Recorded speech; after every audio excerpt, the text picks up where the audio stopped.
Good morning students मो learn learning channel को तुम समस्त को स्वागत। आशा करुच्ची तुम्हें मैंने समस्ते बहुत भलरे अच्छे। तेबे आम षष्ठ श्रेणी विज्ञान बही जार ना कौन जिज्ञासा तार प्रथम अध्याय तो सरी जाइए। तुम्हें मैंने सब देखीच, जदि न देखीच देखीदि एवं तार द्वितीय अध्यायर आम प्रथम अंश किसी पढ़ी। द्वितीय अध्यायर ना कौन जीव जगतर विविधता।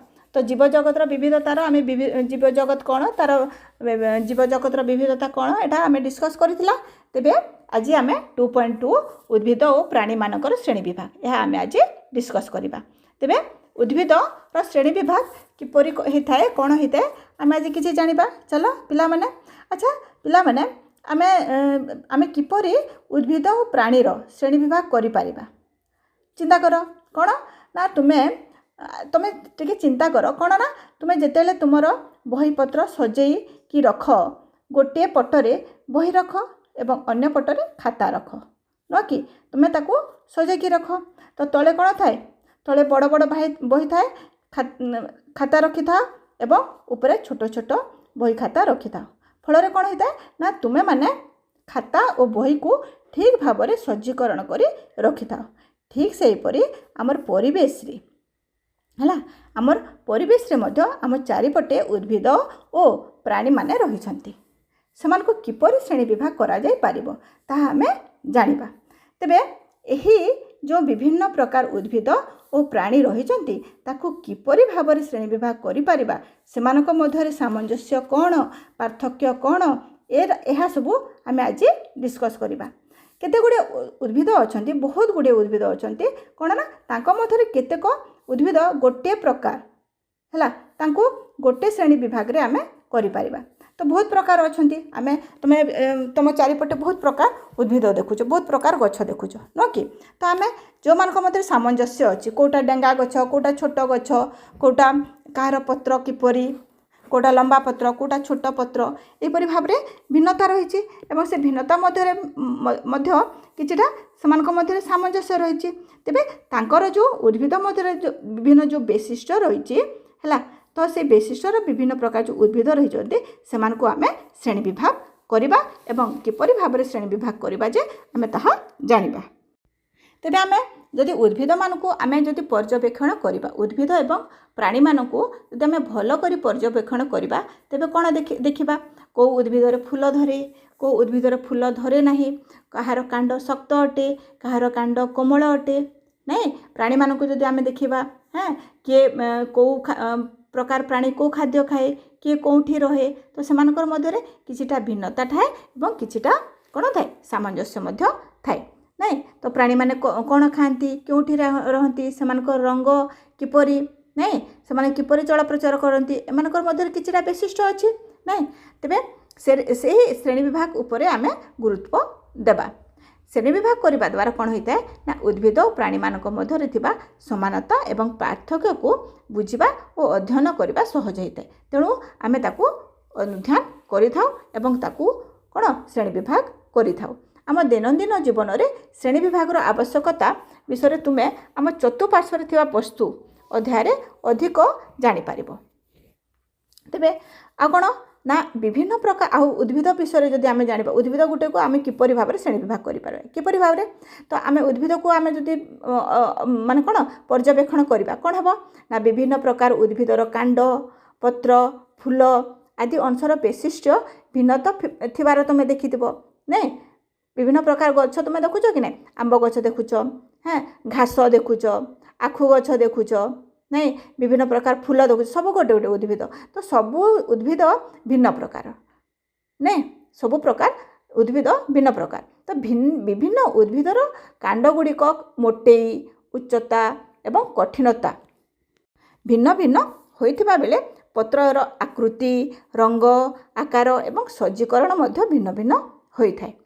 बुझिला कि नहीं। तेणु एहीपरि भाव में आमे कोन करि पारिबा ना तार श्रेणी विभाग करि पारिबा। तेबे आमे यदि उद्भिद को भल कर जदि आमे पर्यवेक्षण करबा कोन होता है ना कांड को जदि आमे देखिबा हला कहार रंग बादामी होता है, कहार रंग कहार कांड सबुज होता है। कांड को जदि आमे स्पर्श करबा अनुभव करबा कहार कोमल लगे, कहार शक्त लगे, कहार कौन हमको मसृण लगे, नहीं କାହାର କ'ଣ ଥାଏ କାଣ୍ଡ ବଙ୍କା ଥାଏ ନାଇଁ, କାହାର ସିଧା ଥାଏ, କାହାର କାଣ୍ଡ କ'ଣ ଲତା ଭଳିଆ ହେଇଥାଏ। ବୁଝିପାରିଲ ନା କି? ତେବେ ତାର କାଣ୍ଡ ଭିନ୍ନ ଭିନ୍ନ ହୋଇଥାଏ। ପତ୍ର ମଧ୍ୟ ପତ୍ର କାହାର ଛୋଟ ହୋଇଥାଏ, କାହାର ବଡ଼ ହୋଇଥାଏ, କାହାର ମାନେ ଛୁଇଁଲେ ତାକୁ ଆମକୁ କ'ଣ ଆବଡ଼ା ଖାବଡ଼ା ଲାଗେ, କାହାର ପୁରା ଏକଦମ ଚିକଣ ଲାଗେ। ତ ପତ୍ର ମଧ୍ୟ ଭିନ୍ନ। ସେ ଯେଉଁ ଉଦ୍ଭିଦରେ ଫୁଲ ଥାଏ, ଉଦ୍ଭିଦରେ ଯେଉଁ ଫୁଲ ଥାଏ, କାହାର ଛୋଟ ଫୁଲ, କାହାର ବଡ଼ ଫୁଲ, ଏହିପରି ଭାବରେ ତାର କ'ଣ ପାର୍ଥକ୍ୟ ରହିଥାଏ। ତ ଏହା ବ୍ୟତୀତ ଆଉ କ'ଣ ଉଦ୍ଭିଦର ଶାଖା ଗୁଡ଼ିକ ଯଦି ଆମେ ନିରୀକ୍ଷଣ କରିବା ହେଲା, ଯେଉଁ ଶାଖାରେ ଯେଉଁ ସେମାନେ ମାଟିକୁ ଲାଗି ରହିଥାନ୍ତି, ଆମେ ଯଦି ତାର ମୂଳକୁ ଦେଖିବା, ମୂଳ ଦେଖିଲେ ମଧ୍ୟ କ'ଣ ହୋଇଥାଏ ନା ତା ଭିନ୍ନ ଭିନ୍ନ ପ୍ରକାର ହେଇଥାଏ। ବୁଝିଲା କି ନାହିଁ? ତ ତୁମ ସାମ୍ନାରେ ଦେଖ ଗୋଟେ 2.3 ଅଛି, ଦେଖ ଟେବଲଟେ ଅଛି। ଦେଖ ସେଥିରେ କ'ଣ ଉଦ୍ଭିଦର ଉଚ୍ଚତା ଓ କାଣ୍ଡର ପ୍ରକୃତି ଆଧାରରେ ଶ୍ରେଣୀ ବିଭାଗ କରାଯାଇଛି ହେଲା। ତେବେ ଗଛର ନାମ କ'ଣ? ଆମ୍ବ ହେଲା। ତାପରେ କ'ଣ ଗୋଲାପ, ଟମାଟୋ, ଏହିପରି ଭାବରେ ଗଛର ନାଁ ଅଛି। ତାର ଉଚ୍ଚତା ହେଲା, ଆମ୍ବ ଗଛ ଉଚ୍ଚତା ଲମ୍ବା। ତାର କାଣ୍ଡ କ'ଣ? କାଣ୍ଡ ହେଉଛି ମାଟିଆ ଏବଂ ଶକ୍ତ ନାଇଁ, ତା କାଣ୍ଡ ହେଉଛି ମୋଟା। ବୁଝିପାରିଲ କି ନାହିଁ? ତ ଡାଳ ତାର ଉପରକୁ ଉଠିଥାଏ। ବୁଝିଲା? ତାପରେ 2 ନମ୍ବରରେ କ'ଣ ଅଛି? ଗୋଲାପ, ଏହାର ଉଚ୍ଚତା ମଧ୍ୟମ ହେଲା। ତାର କ'ଣ କାଣ୍ଡର ପ୍ରକୃତି ହେଲା ମାଟିଆ, ଏହା ମଧ୍ୟ ଶକ୍ତ ଥାଏ କିନ୍ତୁ ପତଳା ଥାଏ। ବୁଝିଲା? ତ ମାଟି ନିକଟରେ ତାର ଶାଖା ଗୁଡ଼ିକ ରହିଥାଏ, ଏହା ବୁଦା ଜାତୀୟ। ତାପରେ ଯଦି ଆମେ ଟମାଟୋ ଗଛକୁ ଯିବା, ଏହା ଛୋଟ ଗଛ, କାଣ୍ଡ ସବୁଜ ରଙ୍ଗର ଏବଂ କ'ଣ କୋମଳ, ଅତି କୋମଳ ଟମାଟୋ ଗଛ। ତାପରେ କାଣ୍ଡଟି କ'ଣ ପତଳା ଥାଏ, ମାଟି ନିକଟରେ ଏହା ଲାଗିଥାଏ, ଏହାକୁ ଆମେ ଗୁଳ୍ମ କ୍ୟାଟାଗୋରୀର କରିପାରିବା। ତାପରେ ତଳେ ତୁମେ ଭିନ୍ନ ଭିନ୍ନ ଉଦ୍ଭିଦମାନଙ୍କର ମଧ୍ୟ ତୁମେ ଲେଖିପାରିବ। ତେବେ 2.3ରେ ଆଧାରରେ ତୁମେ ଉଦ୍ଭିଦମାନଙ୍କୁ ଆମେ କ'ଣ କରିବା? 3 ଭାଗରେ ଆମେ କରିପାରିବା। ଗୁଳ୍ମ କରିପାରିବା, ବୁଦା କରିପାରିବା ହେଲା, ବୃକ୍ଷ, ଏହିପରି ଭାବରେ ଆମେ କ'ଣ କରିପାରିବା ନା ଶ୍ରେଣୀ ବିଭାଗ କରିପାରିବା ନାଇଁ। ତ କେତେକ ଯେଉଁ ଉଦ୍ଭିଦ ଡେଙ୍ଗା ଥାଏ ଏବଂ ସେଗୁଡ଼ିକ କାଣ୍ଡ ଶକ୍ତ ଏବଂ ମୋଟା ଥାଏ ଏବଂ ବାଦାମୀ ରଙ୍ଗର ଥାଇକିନା କ'ଣ ହୋଇଥାଏ ନା ତାର କଠିନ ଡାଳ ଗୁଡ଼ିକ ଥାଏ ଏବଂ ତାର ଶାଖା ପ୍ରଶାଖା ମଧ୍ୟ ସାଧାରଣତଃ ଉଚ୍ଚ ଓ ମାଟିଠାରୁ ଦୂରରେ ଥାନ୍ତି। ଆମ୍ବ ଗଛକୁ ଦେଖିଛ ନା, ତା କ'ଣ ଶାଖା ପ୍ରଶାଖା ମାଟିରୁ ଉଚ୍ଚରେ ଥାଏ। ତେଣୁ ଏହାକୁ ଆମେ ଏହା ସବୁ ବଡ଼ ବଡ଼ ଗଛ, ତେଣୁ ଏହାକୁ ଆମେ କ'ଣ କହିବା ନା ବୃକ୍ଷ ବା ଗଛ ବୋଲି କହିପାରିବା। ଏହାର ଉଦାହରଣ କ'ଣ ହୋଇପାରେ ହେଲା, କ'ଣ ଆମ୍ବ ଗଛ, ବର ଗଛ, ପିପଳ ଗଛ ନାଇଁ, ଜାମୁ ଗଛ, ଏଇଟା ସବୁ ତାର ହେଲା ଉଦାହରଣ। ବୁଝିପାରୁଛ? ତାପରେ ଆଉ କେତେକ କ'ଣ ହୋଇଥାଏ ନା କେତେକ ଉଦ୍ଭିଦ ବୃକ୍ଷ ବୋଲି ଲମ୍ବା ହୋଇନଥାଏ ହେଲା, କିନ୍ତୁ ଏଗୁଡ଼ିକର ଅନେକର ବାଦାମୀ କାଣ୍ଡ ଥାଏ ଯାହା ମାଟିର ବହୁତ ନିକଟରେ ଥାଏ। ଯେମିତି ଗୋଲାପ ଗଛ ନାଇଁ, ତାର କାଣ୍ଡ କ'ଣ ପୁରା ମାଟିରୁ ତଳକୁ ଲାଗିଥାଏ। ଏହି କାଣ୍ଡ ଗୁଡ଼ିକ ଶକ୍ତ କିନ୍ତୁ ବୃକ୍ଷର କାଣ୍ଡ ଭଳି ମୋଟା ନଥାଏ। ବଡ଼ ବଡ଼ ଯେଉଁ ଗୋଲାପ ଗଛର କାଣ୍ଡଟା କ'ଣ ଆମ୍ବ ଗଛର କାଣ୍ଡ ଭଳିଆ ଥାଏ କି? ଆମ୍ବ ଗଛର କାଣ୍ଡ ପୁରା ବହୁତ ମୋଟା, କିନ୍ତୁ ଗୋଲାପ ଗଛର କାଣ୍ଡ ପାତଳା ଥାଏ, ଶକ୍ତ ଥାଏ କିନ୍ତୁ ବେଶୀ ମୋଟା ନଥାଏ, ପାତଳା ଥାଏ। ତେବେ ଏହିପରି ଉଦ୍ଭିଦକୁ ଆମେ କ'ଣ କହିପାରିବା ନା ବୁଦା କହିପାରିବା। ଯେମିତି ଗୋଲାପ ଗଛ ହେଲା କିମ୍ବା କ'ଣ ମନ୍ଦାର ଗଛ ହେଲା, ସବୁ ଏସବୁ ଗଛ। ଆଉ କ'ଣ ନା ଗୁଳ୍ମ ଜାତୀୟ। ଗୁଳ୍ମ କେଉଁଟା ଆମେ ଆଗରୁ ଡିସ୍କସ୍ କରିଥିଲା, ଟମାଟୋ ଗଛ ଅତି ତା ମାନେ କ'ଣ ତାର କାଣ୍ଡ ଗୁଡ଼ିକ ଅତି ପାତଳା ଏବଂ ଶାଗୁଆ ରଙ୍ଗର ହେଲା, ତାହା ଅତି କୋମଳ। ତେଣୁ ତାକୁ ଆମେ କେଉଁ ଶ୍ରେଣୀ ବିଭାଗ କରିପାରିବା ନା ଗୁଳ୍ମ, ତାକୁ ଆମେ ଗୁଳ୍ମ କହିପାରିବା। ତାପରେ ଆଉ କ'ଣ ଥାଏ ନା ଦୁର୍ବଳ କାଣ୍ଡ।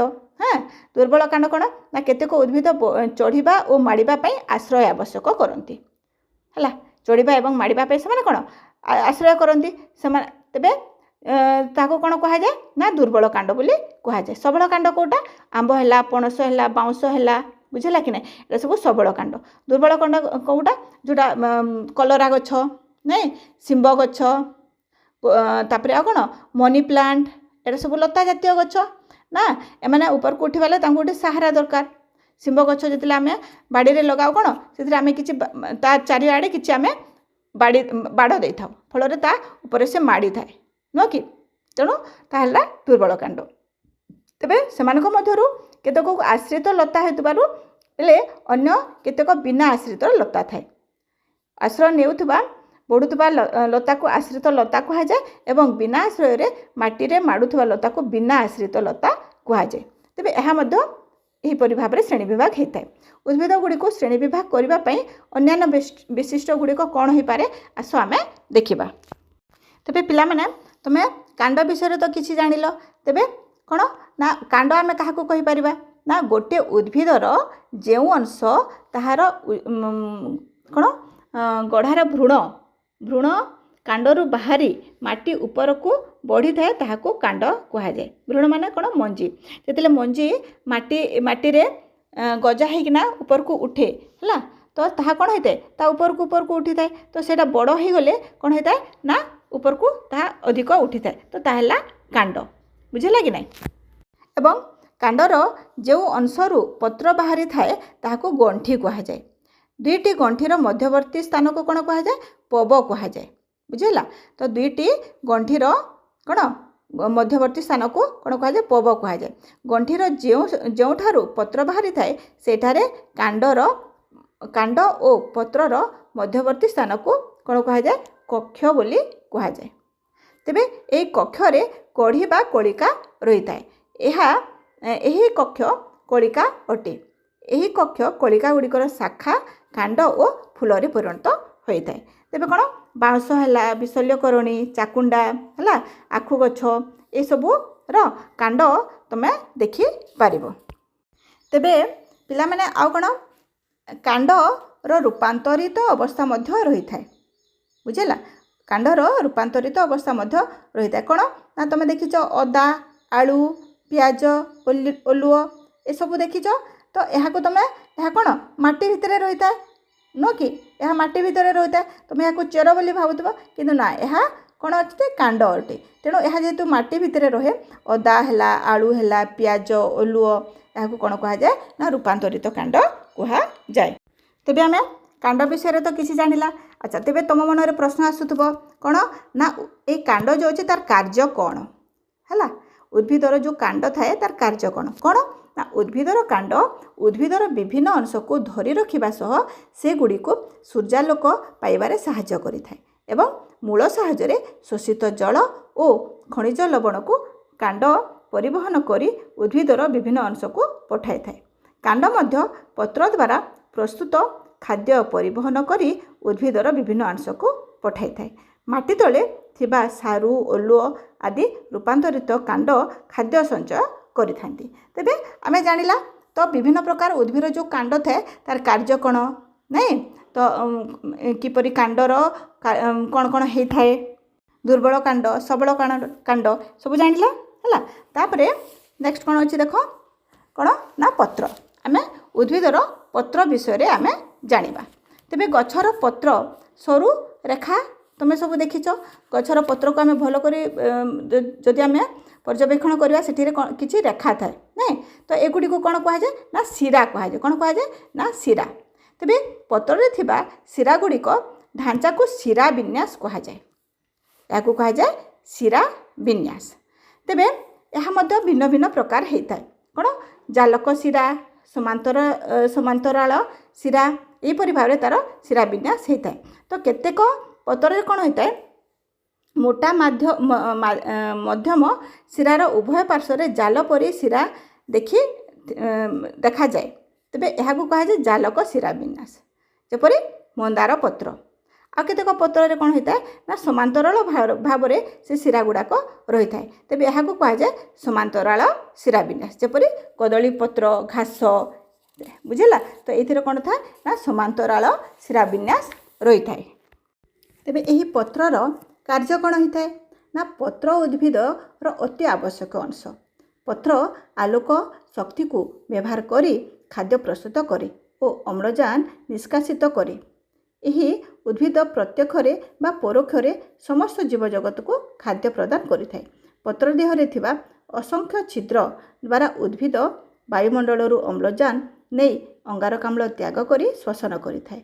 यही छिद्रगुड़िक द्वारा उद्भिद शरीर को अत्यधिक जलीय बाष्प आकार में बाहर को छाड़ी थाए यह उष्पेदन कहुए।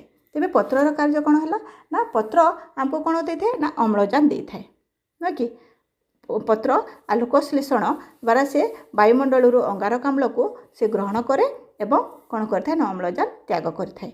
फल आम कौन आमर जीवमंडल अम्लजान से पत्रु ही पाई थाए बुझेगा तेबे तेणु गछर जो पत्र थाए एक तार विशिष्ट अंश बुझेगा पिला माने तापरे नेक्स्ट कौन अच्छी देख मूल कौन मूल कौन ना यह मध्य दुई प्रकार थाए गोटे है प्रधान मूल आ गोटे है गुच्छ मूल तेरे प्रधान मूलटी कौन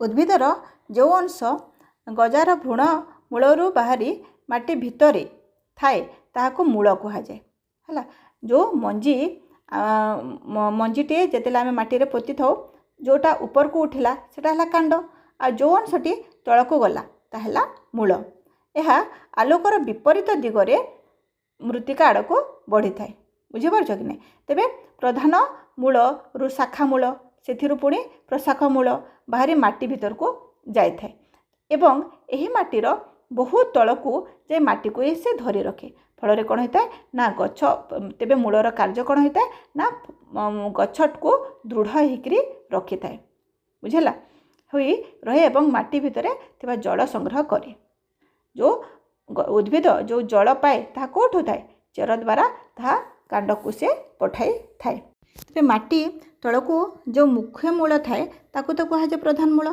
तापर आउ गोटे कौन अच्छी देख आउ गोटे प्रकार चेर होची ताहला गुच्छ मूल सेटा कौन ना यह कौन होता है गछर चेर कांडर तल भागरू बाहरी थाए एवं समान आकार रे सरू सरू मूलर एक गुच्छ है गुच्छ भाव में देखा जाए थाए तेबे यह कहुए कौन गुच्छ मूल है तेबे देख तुम जितने आम घास घास उपाड़ू कौन होता है ना एका संगे माटी पड़े आसे एकदम गुच्छा होकर है से चेरटा लंबी थाए देखिछ कि ना तो सेटा है गुच्छ मूल बुझेगा तेबे ताकू कहगला गुच्छ मूल तेबे मूलर कार्य कौन मूल कौन करिथाए ना मूल उद्भिद को माटी रे जाबुड़ी करी धरी रखी थाए और कौन करिथाए माटी रे थिबा जल और खनिज लवण को शोषण करी उद्भिदर विभिन्न अंश को पठाई थाए है आ कौन करिथाए ना यह खाद्य संचय करने सह कांड को दृढ़ भाव में रखी थाए बुझेला तो यह है मूलर कार्य तेबे आमे कौन जानला पिला माने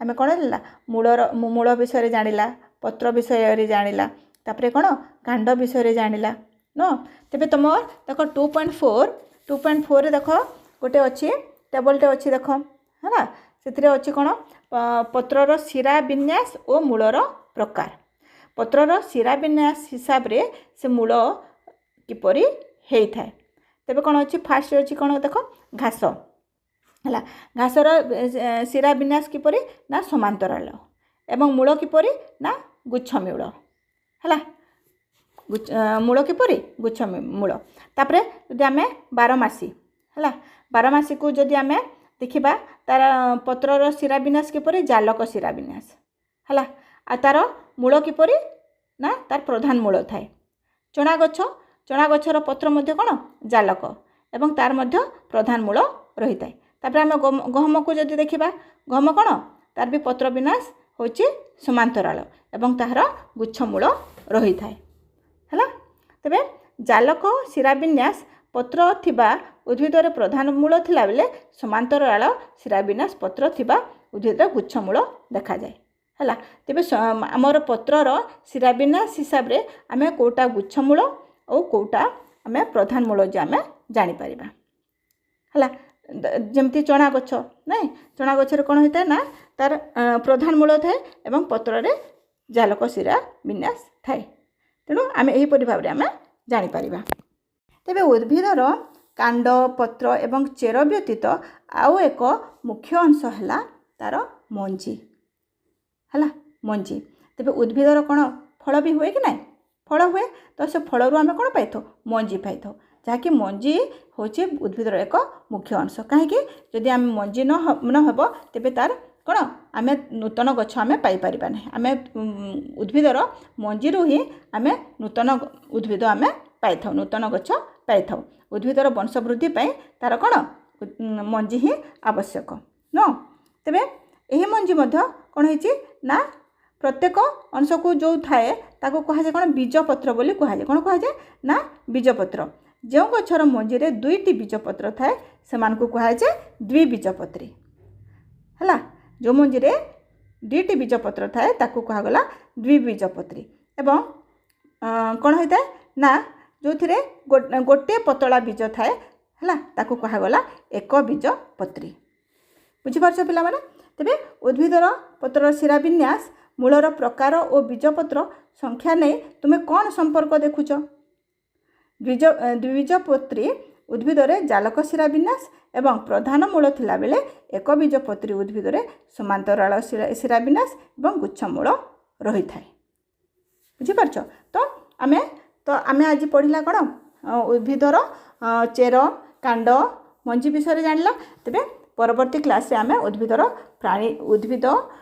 आमे प्राणी मानकर श्रेणी विभाग विषय आमे किछि आमे जानिबा तो आशा करछि तुम माने उद्भिदर विभिन्न श्रेणी विभाग विषय भल के तुम बुझी पारिथिबो जदि बुझी न पारिछ तेबे कमेंट करके लेख आ जदि बुझी पारिछ मध्य कमेंट करी लेख तो तुमको जदि एटा भल लागुछि तुम सांग मान को भी देखैबो आज पे एतकी नमस्कार।